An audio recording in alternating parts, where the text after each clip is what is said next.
네, 여러분 안녕하십니까? 반갑습니다. 저는 세무법인 다솔의 김금호 세무사입니다. 저는 개인적으로 국세공무원을 한 15년여 지냈고요. 또 개업 세무사로서 22년째 활동을 하고 있습니다. 35년여를 세금관계 일을 하고 있는데 지금도 세금 세법이 어렵습니다. 예, 우리 CEO가 알아야 할 세무조사 또 불복청구 요령에 대해서 말씀을 드릴 텐데요. 사업을 하면서 세무조사가 부담스러운 것은 누구나 마찬가지입니다. 그렇지만 세무조사를 잘 이해를 하면 꼭 그렇게 두려운 것만은 아니다. 이래서 여러분들하고 한번 세무조사란 어떤 것인지에 대해서 살펴보도록 하겠습니다. 예, 우선 크게 여러분들하고 제가 말씀드릴 부분이 제1편 CEO가 알아야 할 세무조사, 그 다음에 제2편 CEO가 알아야 할 억울한 세금, 불복청구 절차입니다. 구체적으로는 세무조사 부분에 대해서는 세무조사란 어떤 것인지, 또 세무조사는 어떤 종류가 있는 것인지, 또 세무조사 방법은 구체적으로 어떻게 착수를 하거나 또는 착수하기 전에 또 구체적으로 사업장에 나와서 조사는 어떻게 하는지 이런 것들 살펴보고, 또 우리가 세무조사는 어떻게 받아야 될 것인지 대응 요령에 대해서 말씀드리겠습니다. 두 번째 시간에는 세금 고지서가 발부되기 전에 억울한 세금 구제받는 절차는 어떤 것인지, 또 세금 고지서가 발부된 후에는 어떤 절차에 의해서 억울한 세금을 구제받을 것인지에 대해서 말씀을 드리도록 하겠습니다. 우선 세무조사란 어떤 것인지, 네, 세무조사, 무섭다고 말씀드렸죠? 네, 그렇지만 꼭 그런 것은 아닙니다. 네. 실제로 요즘에는 세무조사를 다 끝냈는데 소위 무실적, 추징세액이 0인 경우도 많이 있습니다. 그만큼 성실하게 잘하고 계신다는 거죠. 그만큼 성실하게 잘하고 계신다. 예. 또 탄루세금이 있다면 또 시정을 하면 되는 것입니다. 시정을 하면 되는 것인데 과연 그것을 우리가 고의적으로 악의적으로 이렇게 탄루를 했느냐, 아니면 직원들 착오라든지 뭐 이런 것 때문에 세금이 누락됐느냐, 이런 것에 따라서 조금 차이가 날 수는 있겠습니다. 자, 세무조사라는 제도가 왜 필요한지 그런 것도 여러분들이 살펴볼 필요가 있겠죠. 세무조사는 모든 납세자를 상대로 할 수가 없는 것입니다. 그래서 어느 사람이, 어느 회사가 세금 신고를 했는데 얼마나 성실하게 했는지 또는 불성실하게 했는지 이것을 검증하는 절차가 필요하다. 그래서 세무조사는 오랜 역사를 가지고 있는 거죠. 세금이 존재하는 한 세무조사라는 것은 존재하기 때문에 그렇습니다. 자, 모든 납세자를 상대로 세무조사를 못하니까 지금 현실적으로 세무조사 비율이 약 1% 내외입니다.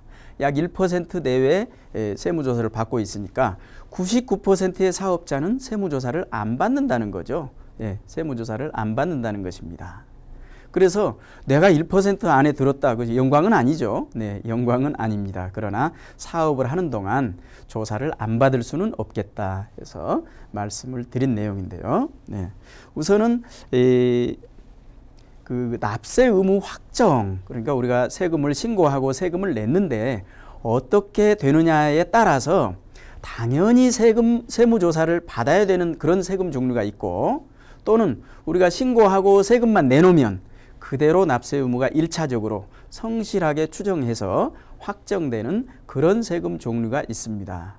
첫 번째 말씀드린 것이 신고 확정주의, 신고만으로 납세 의무가 확정되는 것인데요. 여러분들이 알고 계시는 소득세, 부가가치세, 법인세 이런 세금들은 신고 자체로 납세 의무가 확정됩니다. 다만 상속세, 증여세 이런 세금은 아무리 우리가 성실하게 신고를 하더라도 세무서에서 조사라는 절차를 거쳐서 결정이라는 절차를 거쳐줘야 납세 의무가 확정되는 것입니다. 그렇기 때문에 상속증여세는 어떠한 경우라도 세무조사를 다 받는다.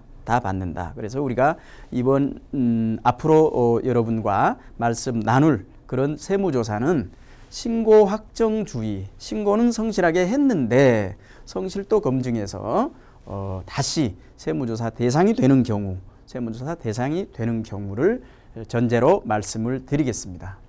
세무조사를 피할 수는 없겠는가? 피할 수는 없겠는가? 이런 얘기입니다. 정상적으로 사업을 하는 동안에는 약 5년에서 10년 주기로 세무조사를 합니다. 물론 이제 외형이 큰 대기업은 최근에는 뭐 3년이나 4년 주기로 조사를 하는 경우도 있죠. 예, 조사를 하는 경우도 있는데 일반적으로는 5년에서 10년 주기입니다.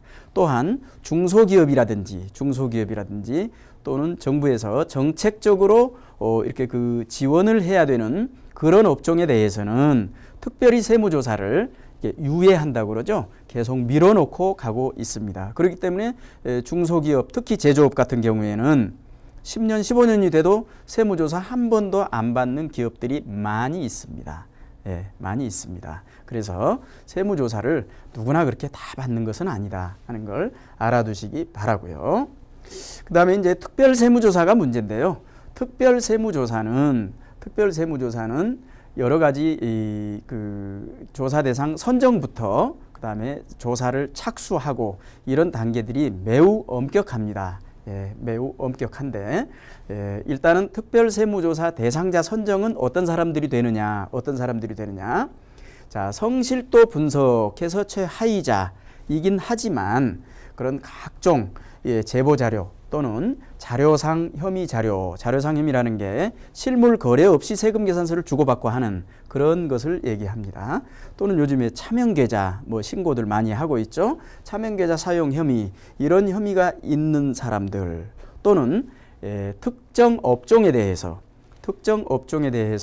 또 특별 세무조사가 필요하다고 인정되는 경우에 그런 그 특별 세무조사 대상자로 선정을 받게 된다.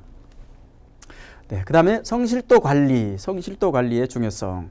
자, 성실도라는 것은 여러 가지 항목이 있습니다. 무슨 신장률도 있고 소득률도 있고 부가율도 있고 여러 가지가 있는데 성실도에 가장 영향을 미치는 것은 소득률이다. 이 소득률은 외형에 비해서 소득이 몇 %이냐 이것인데 소득률은 첫 번째 당해 사업자의 소득률이 올라갔느냐 내려갔느냐 이걸 분석을 하고 자 소득률이 특별한 이유 없이 떨어졌다. 그러면 뭔가 이상하다.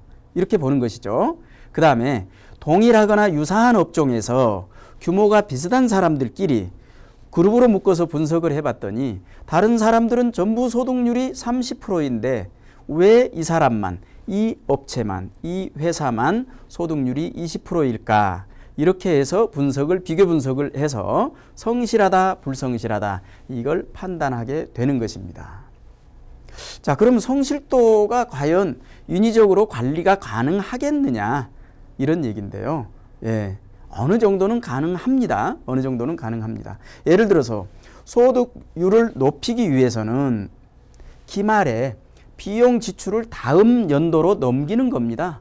기말에 지금 큰 비용을 써야 되는데 그 비용을 내년에 쓰겠다 이런 얘기죠. 네, 비용을 내년에 쓰기 때문에 큰 비용이니 내년에 쓰기 때문에 소득률이 올라가게 된다 이런 말씀이고 또는 고액 매출이 지금 금년에 우리가 인식할 수도 있고 내년 1월 달에 인식할 수도 있는 그런 상황이라면 고액 매출을 금년으로 땡겨서 인식을 하면 매출이 올라가니까 소득률이 높아질 수 있겠다. 소득률이 너무 높으면 반대 방법을 선택을 하면 되겠습니다. 주의할 점입니다. 아주 중요한 내용입니다.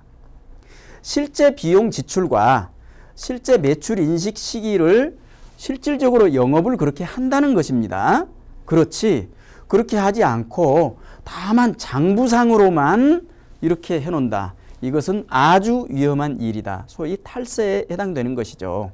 탈세에 해당되는 것입니다. 그래서 여러분들이 주의를 하실 필요가 있지만 어떻든 일정 부분까지는 우리가 계획을 갖고 소득률 관리를 하면 어느 정도는 성실도 관리가 가능하겠다라는 것이죠. 네.